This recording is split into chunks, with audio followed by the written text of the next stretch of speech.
Hello everyone and welcome back to today's video. In today's video we will be reviewing the Gerber Chonk. It is essentially a sort of multifunctional pry bar that the company Gerber has made. And in today's video we're just going to review it, put it through some tests and see if it's really worth it. So, let's just pop this thing out of the case.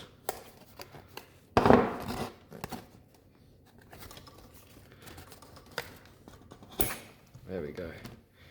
So here is the actual tool itself. Very nice, high quality. The entire body, like at least all the metal bits you can see, are made out of stainless steel, which appears to have some sort of graphic design on it. I don't know if this is like etched or just like sprayed on or drawn on. I don't really know, but I'm pretty sure it's etched in, especially with the way how it feels. Here we have what I'm assuming to be plastic as a handle. I mean, it feels really nice. It doesn't really feel like plastic, but it's kind of feels like, I don't know, ceramic in some sort of way. Anyways, so this is the tool itself, and according to the packaging, let's see, according to the packaging, yeah, here it is. According to the packaging, it has 6 tools.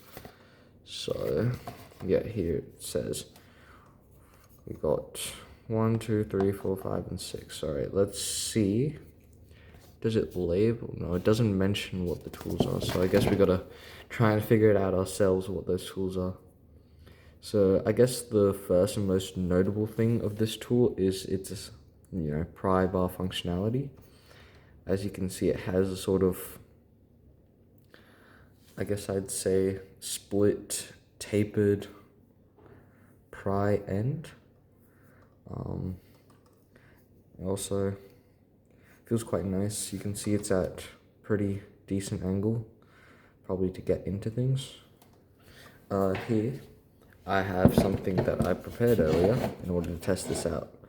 So let's try with this one. As you can see, this is a pretty, substantial nail. It's not really as flush as this one, so let's just get a feel for how well it can actually do its task. So we just put it in. Oh, that's actually pretty nice. It really gets on in there really easily. Yeah, see, it wasn't really that big, but it got it out pretty well. Doesn't leave any scratch marks, as you can see. Let's try it on something that's like a little more deep in. I think the best course of action would be to first like kind of pry it up. Oh, there we go. See? Oh, that was easy.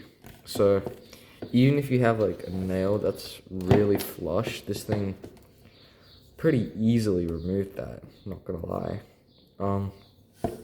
Another feature, according to the packaging, is that these two ends can be used as a flathead.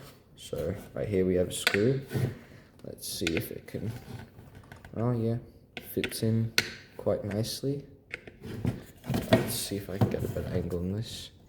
So you just kind of put in there. You can twist it both ways pretty easily, no struggle. I mean, you'd especially think with this kind of angle on the front it would be quite difficult, but it's actually quite nice because then you can hold it like this and you can just twist it.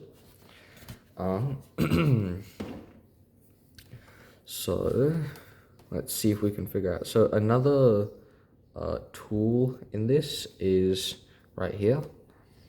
The way that this kind of like comes to a somewhat of a sharp end.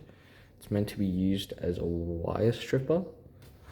I do have some wire lying around. I don't think it's going to work too well on this, especially because it's a pretty poor example, but if it can do this, that means it's pretty good overall. So that's just, oh wow. Yeah, so you can just like put it into there. Yeah, I don't think I have the skills to do this.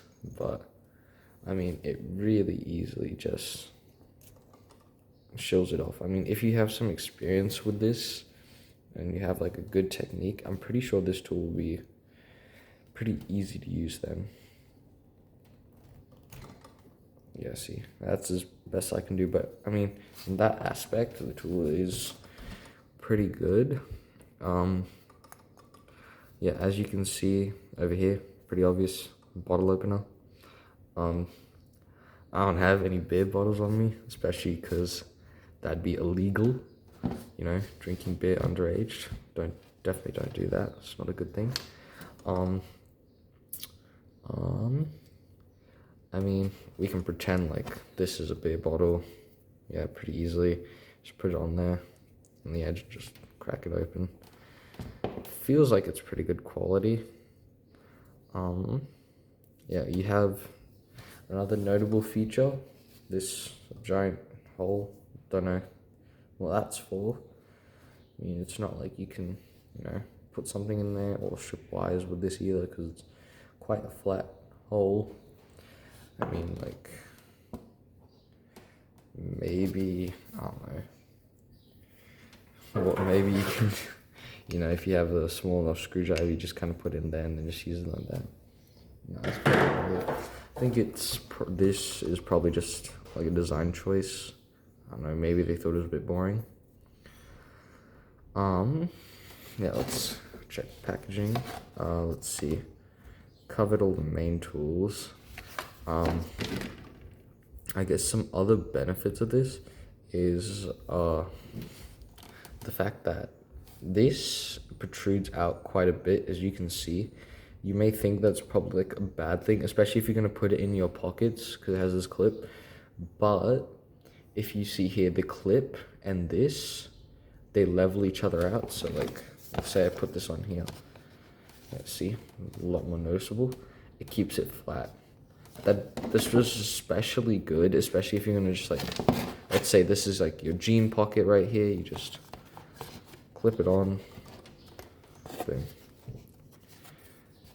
Make sure that it doesn't really dig in. It pretty much just slides on nice and easily. Don't even have to worry about it. The one I have, I'm pretty sure is called graphite something. You can get another model where this is, instead of the steel being, you know, this cool textured pattern, it'll be stone washed, and then this will have a sort of topographic design on it with lines going all over. I mean, for those who know what a topographic map is, I think you'd understand, but if you don't, be sure to search it up. I mean, it makes it pretty easy to see what I'm trying to say. This clip was quite high quality. I mean, I thought, especially for a tool like this, you would think it's going to be pretty flimsy, you know. I mean, you may think it's more like a gimmick, but this entire thing is really high quality. I mean, you can see the logo. I'm pretty sure that's etched. No, that's stamped into there, I think. Yeah, I think that might be stamped or etched, one or the other. Really well into it though. I mean, you can just really hear that. Here you have the serial number, I'm assuming, right there. You can also see that the Gerber logo, if my camera can focus. Yeah, my Gerber logo. That is quite nicely etched in. I'm pretty sure this might be stamped. Yeah, no, I think that might be stamped. I don't know. It's probably one or the other. But yeah, that's pretty much it. There's no other features I can tell you about this, unless, because pry tools, they're not limited to just prying things open. I mean, it's up to your own imagination what you want to do with this. I mean, you can say like, oh, look, it's a fingerboard, see, just like, you could also say it's some sort of thing to, you know, like scrape stuff off. Like, let's say there's something here, I can just scrape it off like this. But yeah, it's truly up to your imagination, the capabilities of this thing. So yeah, that's my unsponsored official official review of the Gerber Chonk. Thank you for listening. See you in the next one.